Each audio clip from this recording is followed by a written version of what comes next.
There, just a whisper of a shaving left, then she'll slide home like a secret. Tiger, are you sweet talking that piece of timber again? We're supposed to be starting the show. Well, Alex, when you're dealing with a Japanese scarf joint, you can't just muscle it. You have to treat it like a nervous cat. If you rush it, it'll bite you. I spent 3 hours this morning just getting the layout lines on this Kanawatsugi to actually behave. All right, settle in, everyone. Today on Tiger Den, we are diving deep into the world of Japanese joinery. It's that beautiful, brain-twisting art where wood locks into wood without a single screw, nail, or, heaven forbid, a glob of wood glue to hide the crimes. Tiger, for the uninitiated. Why do people put themselves through this? I've seen you look more stressed over a three-way miter than when you accidentally backed the truck into the shop door. It's a different kind of stress, Alex. It's the stress of precision. In modern construction, we use metal brackets and screws because they're fast. But the Japanese masters, the daiku, they were playing a much longer game. They were building temples that had to survive earthquakes and centuries of rot. When you lock wood together using its own grain and geometry, the joint actually breathes. It moves with the seasons. It's not just a connection, it's a living thing. Plus, let's be honest, there's a certain ego boost when you slide two pieces together and the seam simply vanishes. It feels like you've performed a magic trick that defies physics. It definitely looks like sorcery, but I've watched those videos like Dorian Brocht or Yasuhiro where they're cutting these internal mortises that you can't even see. It's intimidating. For someone sitting in a garage with a basic set of chisels and a circular saw, is this even accessible? Or do we need to move to a mountain in Kyoto and apprentice for 20 years? Well, the apprenticeship helps if you've got the time. But no, look, I used to think you needed a mystical connection to the forest to do this. But then I realized it's just high-stakes geometry. Take it from a guy who once cut a dovetail on the wrong side of the line and tried to disguise it with sawdust and epoxy, which, by the way, looks exactly like a mistake covered in sawdust and epoxy. The secret isn't in the mystery, it's in the layout. You mentioned the layout. I saw an article about Andrew Hunter using something called a story stick for a half-blind 10-oned scarf joint. What's the deal there? Why not just use a tape measure? Because tape measures are liars, Alex. Your tape measure might be a hair off from mine, or you might misread a millimeter when you're tired. A story stick is a single piece of scrap wood where you mark every single dimension of the joint. You use that stick to transfer the marks to both pieces of wood.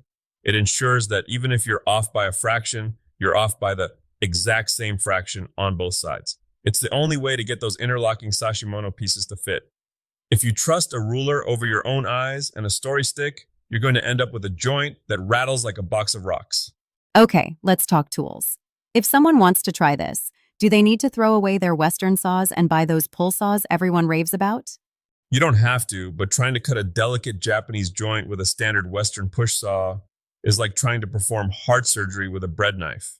The Japanese Ryoba saw cuts on the pull stroke. Because the blade is under tension while you're cutting, it can be incredibly thin. That means a thinner kerf, less wood removed, and a lot more control. When I first switched, I kept pushing because of 20 years of habit, and I buckled the blade immediately. I had to take a long walk around the yard after that one. You have to let the tool do the work. It's a literal pull toward precision. And the chisels? I've seen those hollow ground Japanese chisels. They look like they could shave a gnat.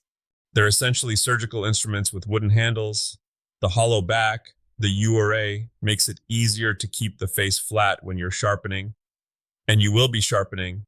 If you aren't spending a good chunk of your shop time at the sharpening stones, you aren't doing Japanese joinery. You're just bruising wood. When your tool is truly Japanese joinery sharp, it doesn't make a scraping sound. It sounds like a hot knife through silk. I want to touch on the modern applications part of this. We aren't all building pagodas. Is this just for showy furniture, or is there a practical reason to use a Kanawatsugi scarf joint in 2024? It's surprisingly practical if you hate waste. Think about this. You have two 8-foot beams of beautiful, expensive walnut, but you need a 14-foot span for a dining table base. Usually, you'd have to buy a massive, expensive timber. But with a proper scarf joint, you can marry those two shorter pieces into one continuous structural beam that's actually stronger in some ways because of the mechanical lock. It's about being a good steward of the material. And honestly, in a world of flat pack furniture held together by cam locks and prayers, There is something deeply satisfying about a table that stays together because the wood itself refuses to let go. Held together by prayers. I've lived in that apartment, Tiger. But let's get real for a second. What's the biggest shop disaster you've had trying to master this? Come on, give the people the gory details. Oh man, I was trying to build a traditional Japanese toolbox, the kind with the sliding lid. Simple, right? No hinges, just a clever sliding mechanism. I spent 3 days on the joinery. I was feeling so proud of myself, I even started humming. I went to tap the final locking pin in with my mallet, but I hadn't cleared a tiny bit of waste out of the bottom of the mortise. It was just a little pebble of wood. I gave it one confident whack, and because the fit was so tight, the hydraulic pressure of that trapped air and wood split the entire side of the box right down the middle. I just stood there for 10 minutes staring at it. If you'd asked me my name in that moment, I wouldn't have known it. The confident whack is always where the tragedy starts. Every single time. It taught me that in this craft, your mallet should be the last thing you reach for. If you have to hammer it, something is wrong. A perfect Japanese joint should go together with the pressure of your palms, maybe a light tap from a scrap block. If you're swinging like you're at a carnival strength test, you've already lost the battle. So, for the listeners who are currently staring at a pile of pine 2x4s and feeling inspired, where do they start? What's the gateway joint? Don't start with the hidden three-way miter unless you want to quit woodworking forever. Start with a simple half lap or a basic spurred mortise and tenon. Or better yet, build that Japanese toolbox Andrew Hunter talks about. It uses basic joinery but teaches you the philosophy of the fit. You learn how wood behaves when it's under compression. And use soft wood first. Cedar or even a clear piece of pine. It's more forgiving. If you start with rock-hard maple, you'll be sharpening your chisels every 5 minutes and questioning your life choices. I like that. Start small, stop hammering so hard, and maybe buy a better saw. What's the big takeaway for today, Tiger? When you look at these intricate joints, the ones that look like a 3D puzzle, what does it actually do for the maker's soul? It slows you down. We live in a world where everything is click and ship. Woodworking can become like that too, just trying to get to the finish line so we can post a photo. Japanese joinery forces you to be in the room. You can't think about your mortgage or your email when you're paring a tenon to 1,000th of an inch. You're just there with the wood, listening to what it's telling you. It's a form of respect. You're saying to the tree, you grew for 80 years. The least I can do is take 8 hours to make sure this joint lasts another 100. That's a beautiful way to put it.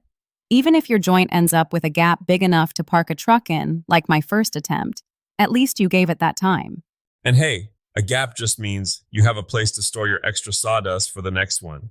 Please don't take his advice on that. Thanks for joining us in the den, everyone. Go out there, sharpen your tools, and try to make 2 pieces of wood act like one.